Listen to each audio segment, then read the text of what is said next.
5 mois de stabilité, voire de stagnation du cours du porc. Et le marché du porc breton a connu 4 semaines consécutives de hausse du prix cadran de l'ordre de 5 centimes par semaine. Cette dernière semaine, donc le jeudi 18 avril, la progression a un peu ralenti. On est plutôt sur une hausse de 2 centimes, mais on reste sur une hausse. En mars, du coup, le prix perçu éleveur était de 1,38 €.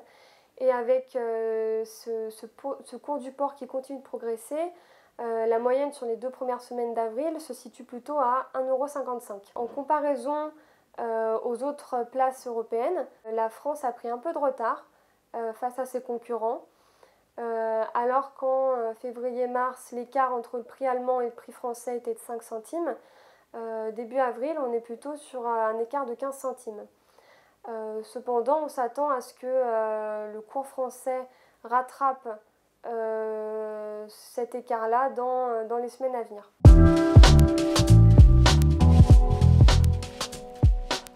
La Chine, c'est à la fois le premier producteur et également le premier consommateur mondial.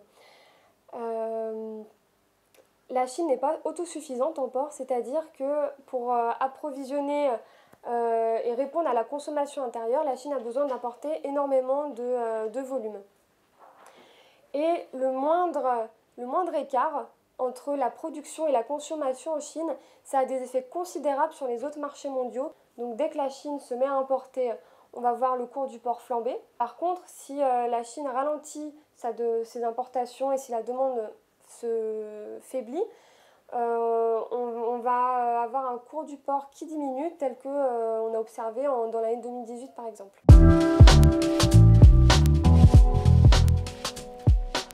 Le problème de l'épidémie, c'est que les fermes familiales, donc de très petite taille, plutôt dans des zones rurales, ont été touchées et ces fermes possèdent peu ou pas de biosécurité. Du coup, la maîtrise du virus est assez compliquée.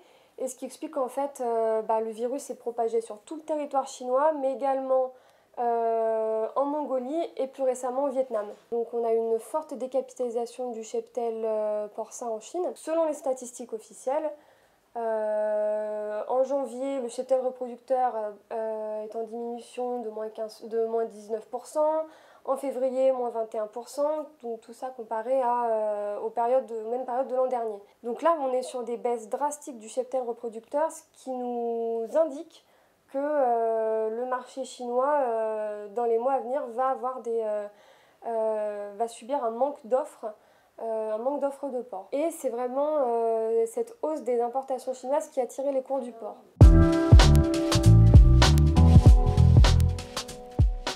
La Chine aura besoin de reconstituer ses stocks dans les mois à venir, donc on s'attend vraiment à une poursuite de ces importations. Donc de manière automatique, on s'attend à une hausse du prix du porc en Europe et en France.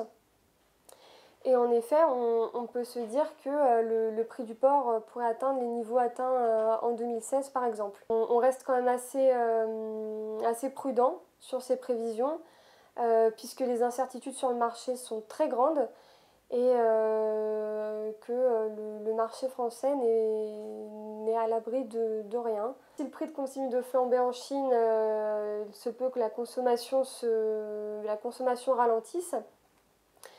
Et également en Europe, avec des risques de baisse de la consommation si le cours du porc, de la même manière, continue de